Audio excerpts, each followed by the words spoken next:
हरे परमात्मने नमः। ओम श्री गजाननं भूतिगणाधीशेवितं कपिध्वजम्बोफलचारभक्षं उमासुतं शोकविनाशकारकं नमामि विघ्नेश्वरपादपङ्कजम्। ओम वक्रतुण्डमहाकाय सूर्यकोटिसमप्रभा निर्विघ्नं कुरु देवो सर्वकार्येषु सर्वदा। हम सुराणेस्तस्मै श्रीगणाधिपते नमः। ओम निर्विकारी विधिकारी कपालिनी दुर्वाक्षमा श्रीराधात्रे स्वाहा स्वधा नमस्तुते। ओम सर्वमंगलमंगल्ये शिवे सर्वार्थसाधिके शरण्ये त्र्यंबके गौरी नारायणी नमस्तुते। या देवी सर्वभूतेषु शक्तिरूपेण संस्था नमस्तस्यै नमस्तस्यै नमस्तस्यै नमो नमः। ओम श्री गुरुर्ब्रह्मा गुरुर्विष्णु गुरुदेवो महेश्वरा गुरुर्साक्षात् परब्रह्म तस्मै श्री गुरुवे नमः। ओम हरे परमात्मने नमः। ओम तस्सत् हरि ओम तस्सत् नारायणाय नमो नमः। आज के सत्संग में हमारे विज्ञान के माध्यम से श्रवण करने वाले सभी श्रोताओं को हम आज विशेष प्रसंग सुनाने जा रहे हैं जो शायद आपने कभी नहीं सुना होगा। इस प्रसंग को सुनकर और अपना मानव जीवन को धन्य करें एवं हमारे चैनल को सब्सक्राइब एवं लाइक जरूर करें, क्योंकि हम जो भी प्रोग्राम करेंगे सबसे पहले आप तक पहले पहुंचेगा वो प्रोग्राम। इसलिए सभी श्रोताओं से अनुरोध है कि हमारे चैनल का विशेष ध्यान रखें, क्योंकि हम आपको ऐसी चीज़ सुनाएंगे जो आप कभी सुने न होंगे। इसलिए हमारी एक ही अनुरोध है कि आप कृपा कर हमारे चैनल के ज़्यादा से ज़्यादा सदस्य बने, और जो भी सदस्य अभी बने हैं इनसे सबसे अनुरोध है कि हमारे प्रोग्रामों को जितना ज़्यादा से ज़्यादा बन सके उतना शेयर करें और हमारे यूट्यूब एवं फेसबुक चैनल को आगे बढ़ाने की कोशिश करें।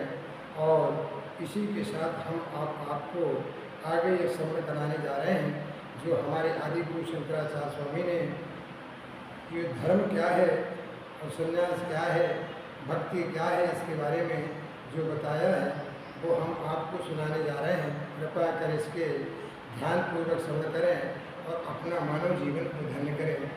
ओम हरे परमात्मने नमः। महर्षि व्यास जी के दर्शन हमारे आदि गुरु शंकराचार्य स्वामी ने जब देश देश में घूम कर पैदल यात्रा अपने शिष्यों के साथ किया था, और जो पूर्व में सभी धर्म ग्रंथों में यही बताया गया है कि पहले से ये चले आ रहा है जो अपने अपने मन मर्जी से पंथ प्रकट करते थे। उस टाइम पे भी शंकराचार्य स्वामी के समय में बहुत सारे धर्म लोगों ने मान बैठे थे जिससे कोई भी लाभ नहीं था। इस प्रकार हमारे जगत गुरु शंकराचार्य स्वामी जी ने घूम कर सभी देशों में और अपना शास्त्रों के अनुसार इन्हें सबको बताया, समझाया, बड़े बड़े विद्वानों को साथ साथ में पराजित किया, और पराजित करने के बाद फिर उन्हें अपने धर्म में सबको पक्का और करके चारों मतों की स्थापना की, जिससे आज भी मौजूद हैं। तो हमें क्यों ना इस धर्म के मार्ग पर हमेशा चलना चाहिए। और धर्म ही सत्य है, धर्म ही ईश्वर है, धर्म ही परमपिता परमात्मा है, और धर्म ही हम सबका कर्तव्य है। मानव जीवन के लिए धर्म ही सबसे बड़ा उत्तम लाभ है। जो धर्म को नहीं मानते वो तो पशु के तरह जीवन करते हैं। ऐसे तो पशु भी खा पी के और एक जगह बैठे रहते, ये पशु की तरह जीवन करना मानव का धर्म नहीं है। ये मानव जीवन को सार्थक करने के लिए और हमें धर्म के मार्ग पर हमेशा चलना चाहिए। इसलिए हमारे जगत गुरु शंकराचार्य स्वामी ने यह बताया है, उसके मार्ग में हम आपको श्रवण करा रहे हैं। कृपया इसे ध्यानपूर्वक श्रवण करें और अपना मानव जीवन को धन्य करें। गंगोत्री में कुछ दिन निवास कर शंकराचार्य पुनः उत्तर काशी आए। उत्तर काशी ऋषि मुनियों साधु सन्यासियों की तपोभूमि है। यहाँ भी आचार्य कुछ दिनों रुके। यह भी कहा जाता है कि आचार्य शंकर एवं महर्षि वेदव्यास का शास्त्रार्थ विचार यहीं हुआ था, किंतु माधवी तथा आनंदगिरी ने शास्त्र विचार काशी में होना बताया है। आचार्य शंकर यहाँ अपने विद्यार्थियों के शरीर भाष पढ़ा रहे थे।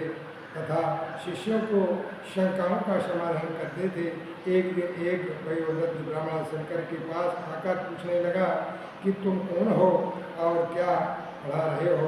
तो विद्यार्थियों ने उस ब्राह्मण से कहा, समस्त उपनिषदों का ज्ञाता ये हमारे गुरु हैं। इन्होंने महर्षि वेदव्यास प्रणीत ब्रह्मसूत्रों पर द्वैत को दूर करने वाले मुक्ति सम्मत भाष्य की रचना की है। इस प्रकार गुरु शंकराचार्य स्वामी के शिष्य इस प्रकार वार्तालाप करते हैं। यह सुनकर उस ब्राह्मण ने शंकर की परीक्षा लेने के लिए उनसे पूछा, हे यतिवर, महर्षि व्यास प्रणीत सूत्रों के यदि तुम जानते हो तो उनमें से एक की व्याख्या करो। तब आचार्य शंकर ने उस ब्राह्मण से कहा, सूत्रार्थ वेदता गुरुजनों को मैं नमस्कार करता हूँ।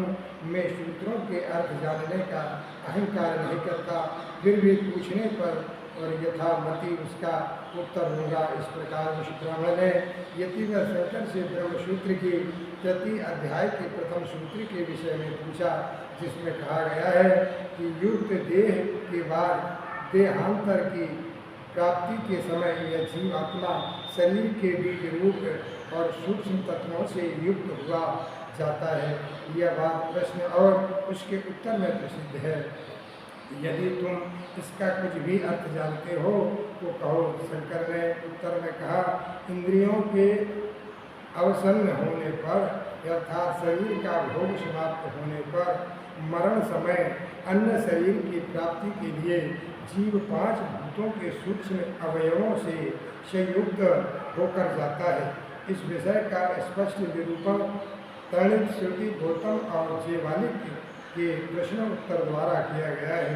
छंदोग उपनिषद 5.3.1 में 5.2.9 तक में विस्तार से समझाया गया है।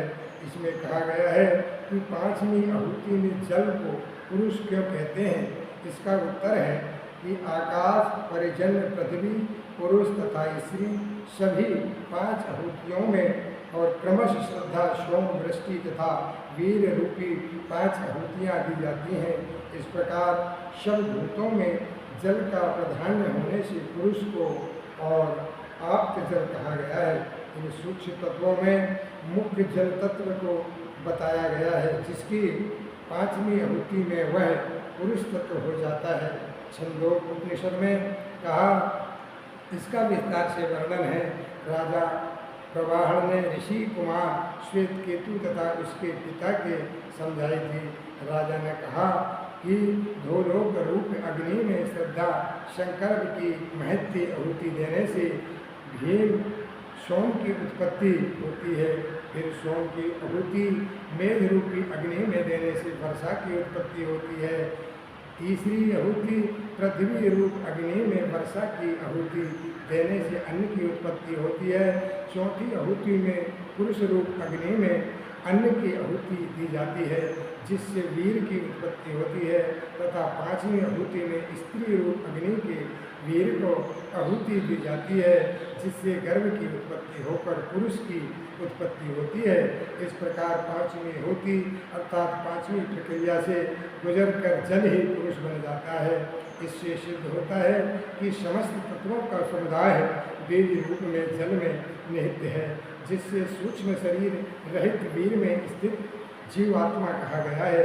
इसी प्रकार जीवात्मा एक शरीर से दूसरे शरीर में मृत्यु के उपरांत जाता है तो इन सभी सूक्ष्म तत्वों को साथ लेकर जाता है, जो उससे बीज रूप है। इन्हीं से पुनः शरीर का निर्माण होता है। इस प्रकार उस ब्राह्मण ने फिर पूछा, हे यति, पंच महाभूत सर्वथा सुलभ होने के कारण जीव का इस देह से दूसरे देह के लिए सामग्री ले जाना व्यर्थ है, क्योंकि उन भूतों में उन इंद्रियों का लय कहा गया है। और पंचाग्नि विद्या में पंचम आहुति में जल पुरुष शब्द वाचक होता है, यह कैसे कहा गया है। इस प्रकार शंकर व ब्राह्मण का विवाद 8 दिन तक चलता रहा। शंकर ने ब्राह्मण के विवाद को देखकर शंकर के शिष्य पद्मपाद ने कहा, हे गुरुवर, यह ब्राह्मण तो वेदांत रहस्य का ज्ञाता व्यास ही है। इस प्रकार पद्मपाद की वचन सुनकर वह ब्राह्मण अत्यंत ध्यान हो गया। वही शंकर ने तुरंत महर्षि व्यास के प्रणाम कर और विविध स्त्रोतों द्वारा उनकी स्तुति की। इससे प्रसन्न होकर व्यास जी ने उन्हें अपने असली दिव्य स्वरूप में प्रकट होकर दर्शन दिया। व्यास जी का दर्शन पाकर शंकर अति प्रसन्न हुए तथा सब शिष्यों से उनको प्रणाम कर उनकी स्तुति की। हे महर्षि, आपने दर्शन से हमें सभी कृतार्थ हुए हैं। परोपकारी की ही आपका व्रत है और आपने स्तुति के गंभीर तत्व तथा दुष्कर अर्थों को स्पष्ट करने के लिए 18 पुराणों की रचना कर लोगों को बड़ा कल्याण किया है। वे पुराण इस प्रकार हैं: माकर से 2 मत्सर और मार्कंडे, और भाकर से 2 भविष्य और भागवत, ब्रह से 3 ब्राह्मण ब्रह्मवेवर्त और ब्रह्म प्राण से 4 12 ब्राह्मण वायु व शिव तथा विष्णु तथा आकार आदि से 1 पुराण अग्नि नारद रंगलिंग गरुण कुर्म तथा स्कंद प्राण विचार कर अपने मिश्र वेद समुद्र को ऋत यजु शम तथा अथर्व इन 4 समूहों के विभक्त किया तथा उनकी अनेक शाखा प्रशाखाओं का भी इसलिए भेद किया कि आगे आने वाली यदि संतान प्रखर बुद्धि वाली नहीं होगी तो आप त्रिकालज्ञ हैं, नहीं हो आप भूत वर्तमान तथा भविष्य के प्रारब्धों को कैसे बनाते हैं। वेद शिक्षा आदि अंग सब शास्त्र महाभारत रूपी महासमुद्र समस्त प्राण आपसे ही उत्पन्न हुए हैं। इस प्रकार समस्त वर्णन से करता आप ही हैं। आप ही सच्चिदानंद परमात्मा है, वही प्राण पुरुषोत्तम नारायण है। आप ही हैं कि वह शंकर द्वारा इस प्रकार की स्थिति को सुनकर व्यास जी बोले, हे यतेंद्र, तुम्हारे अखंड पांडित्य को मैंने जान लिया है। तुमने मेरी पदवी प्राप्त कर ली है। तुम मुझे सुख की बातें अति प्रिय हो और तुम्हारे द्वारा की गई भाष्य रचना को सुनकर मैं तुम्हें देखने आया हूँ। तब आचार्य शंकर कहने लगे, हे मुनि श्रेष्ठ, आपने दर्शन देकर हम दीन पर बड़ा ही अनुग्रह किया है। मैंने अपनी बुद्धि के अनुसार जो यह सहस्य किया है उसे विचार कर इसकी युक्ति को सम करने के में आप ही योग हैं। शंकर के वचन सुनकर व्यास जी ने उस भाष्य को अपने हाथ में लेकर उसे पढ़ा तथा बोले, हे तात, तुमने सहस्य ही नहीं किया है किंतु गुरु द्वारा सुरक्षित होकर इस अलौकिक भाष्य की रचना की है। तुमने समस्त दर्शनों की निपुणता प्राप्त की है। तुम मनुष्य नहीं हो परंतु साक्षात शंकर के अवतार हो। ये इतिवार तुम तो गोविंद पाद के शिष्य हो। भला तुम्हारे मुख से अशुद्ध वचन कैसे निकल सकता है। तुम साधारण मनुष्य नहीं हो, कोई महामानव हो। व्यास जी ने ये वचन सुनकर आचार्य शंकर बोले, मैंने भाष्य की रचना की है तथा पढ़ाया भी है और दुष्ट मतों का समय खंडन किया है। इस प्रकार शंकराचार्य स्वामी ने और भगवान शंकर जब स्वयं प्रकट हुए थे परीक्षा करने के लिए काशी में, तब उन्होंने यह प्रसंग कहा था।